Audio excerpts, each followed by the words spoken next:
Good afternoon. So I'll speak for a few minutes by way of a kind of introductory talk. For an audience like this, I probably don't need to dwell on terms like double burden, but suffice to say that traditionally we thought of NCDs as a problem of the north and infectious disease as a problem of the south, and over recent years and decades we've come to appreciate that there's a kind of road crash in the south between infectious disease and NCDs that we ought to be paying very much greater attention to.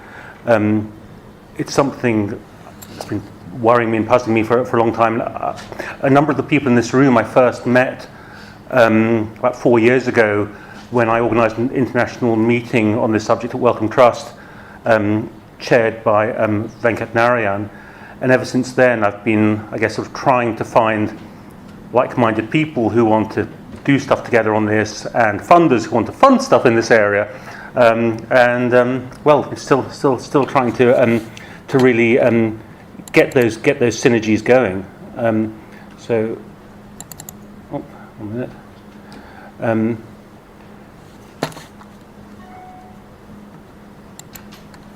So just really by introduction, so what am I doing standing here talking to you about NCDs and infection as really a card-carrying T-cell immunologist? It's not naturally our territory.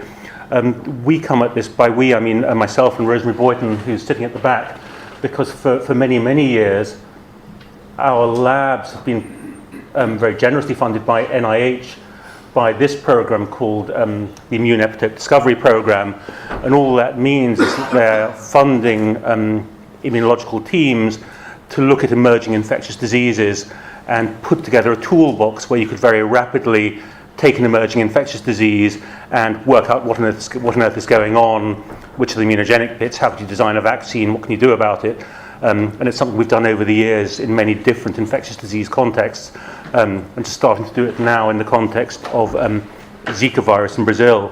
So that's where we came from. And most recently, over the last 6 years, our lab and Susie Dunnicky's lab have been interested particularly in infections, bacterial infections caused by Burkholderia pseudomallei, which Susie knows far more about than I do and will tell you far more about than I could, but which causes severe bacterial infection, sepsis and death in many parts of the world, but I guess particularly we think about it in Southeast Asia.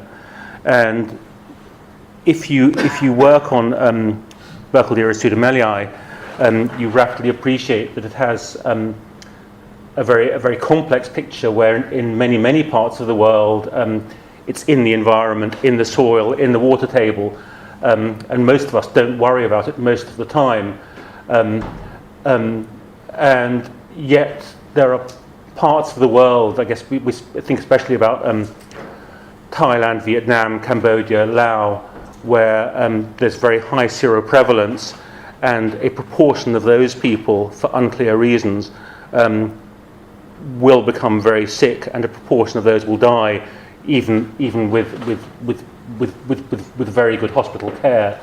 And the question is, what are the risk factors for that severe outcome?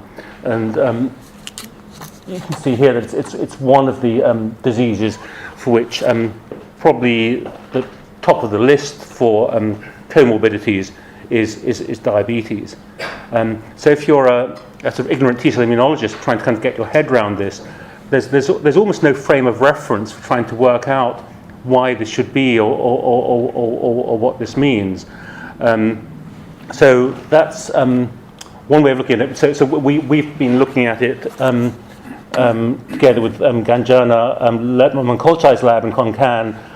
Susie's been looking at it, she'll tell you about more in Ubon, and we're now starting to try and look at it together with collaborators in the kind of equivalent region in Vietnam, where it looks like it might be a more serious problem than had been appreciated. So that's melioidosis caused by Burkholderia pseudomallei, but some of you will appreciate that all the things I'm talking about are kind of familiar territory, because all the discussions that folks like us have about Burkholderia infection are the same kind of discussions that people have been having for many, many decades, probably for about 100 years, in the context of TB infection, where the relative risk for TB infection in diabetics is about 3 in most studies, but when you multiply up the number of diabetics in those regions, particularly in Asia, and the number of people exposed to TB, you're talking about a health problem of enormous magnitude, and that's something where Tony Harris can really fill us in, and spent many years of his life thinking about it and trying to motivate people on that question. So I said it's not a new problem.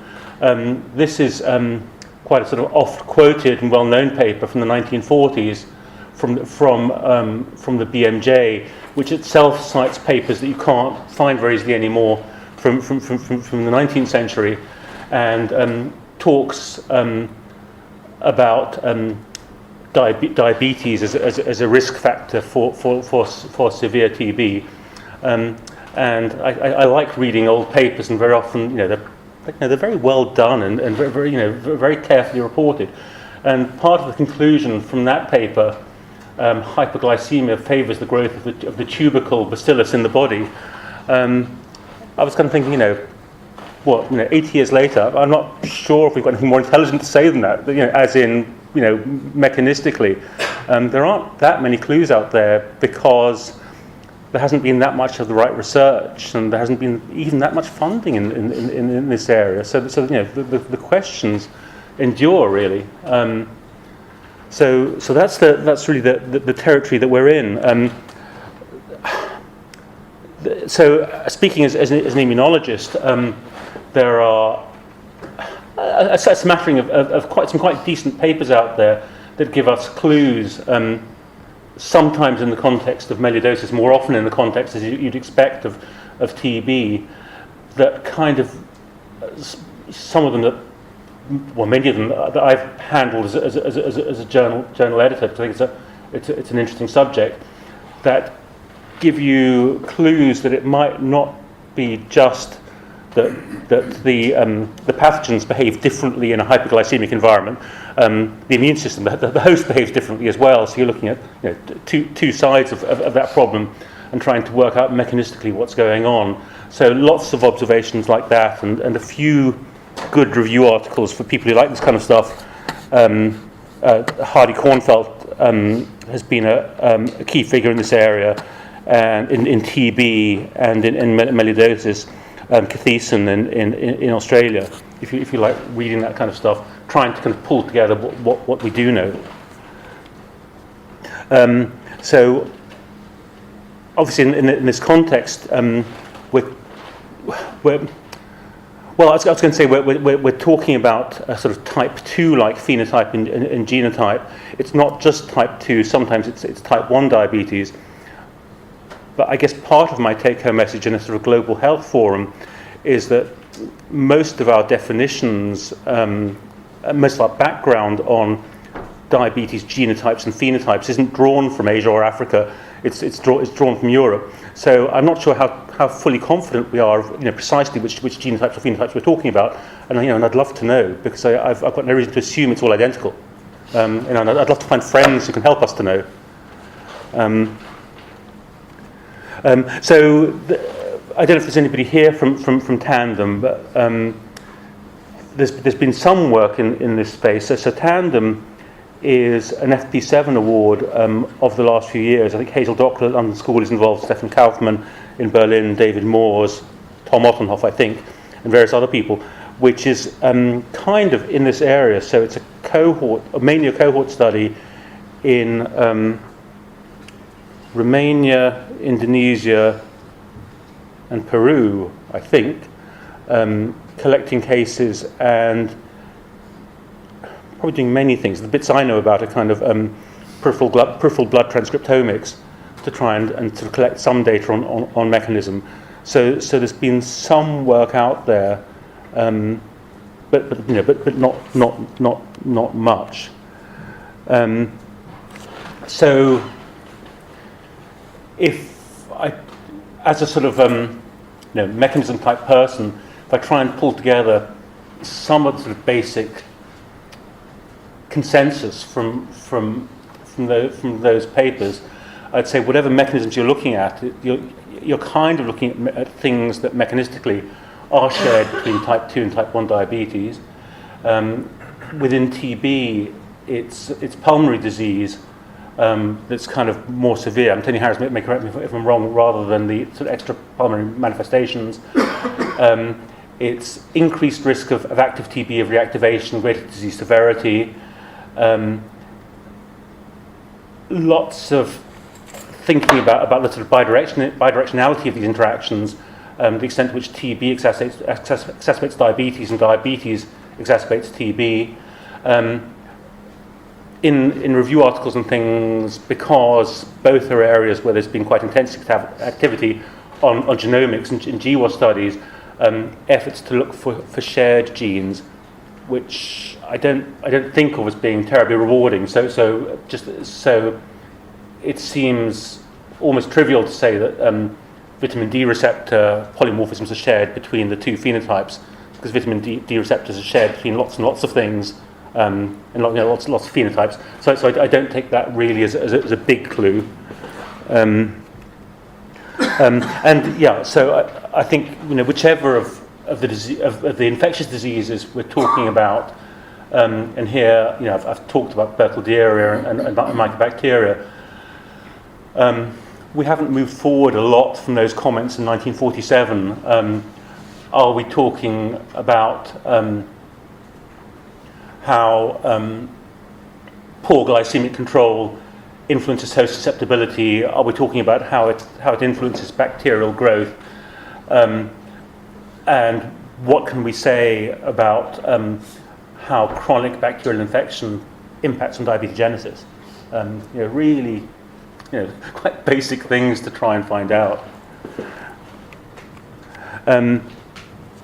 So one slide, and I promise you only one slide from me of sort of summarising a ton of immunological observations. So in mouse studies, there's sort of delayed adaptive immunity to mycobacterial infection. There's a thing that knocks around called the defective sentinel hypothesis, which would say that the alveolar macrophages, which would be the first sentinel cells to detect mycobacteria in the lung, are impaired in their signalling and their innate response. In terms of that very first line of defense, they also seem to be less activated in terms of reactive oxygen species, an ability to kill mycobacteria, and their ability to phagocytose stuff, and sort of quite basic innate microbicidal activity. Perhaps a slight lack of consensus on what people think T cells are doing. I think most people say that they're kind of hyper-inflammatory and churning out too many cytokines and doing too much stuff in the setting, and one or two people saying that they're a bit depressed. Quite a lot of consensus that would fit with the idea of a hyper-inflammatory response, that diabetes plus infection phenotype is to do with enhanced immunopathology, and some evidence of impacts of hyperglycemia on epigenetic changes in the immune system. So that's a sort of run through many years of many immunology papers on things that I think we kind of agree on and need to know more about. So that's kind of a diagram of what I just said, that comes from a review article I think it's quite a good review article that chap Cathesen wrote last year, which pulls together all this stuff. Because I know there are people in this room who come at this from lots of different perspectives and lots of different skill sets. My love is the sort of basic immunology.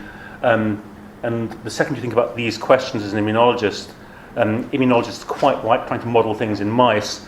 One of the problems for us trying to model this in mice is that we're not very confident of our mouse models for diabetes in this area, because we don't know what kind of diabetes it is we want to model.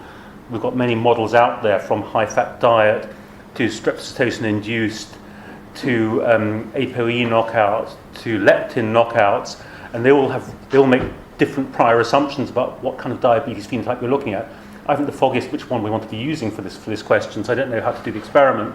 And then ditto for TB infection. Mouse immunologists are very bad at looking at TB, although we don't admit to it, because we can't study granuloma formation or any of the kind of real chronic TB, latency and reactivation type questions very well in the mice. So we've got mouse models for diabetes that we don't love very much, married to mouse models for TB that we don't love very, very much. And we're going to try and cook up a grant application out of it, so it doesn't sound great. So there's that. So this is just me kind of showing my hand of the things that I'd kind of quite want to kind of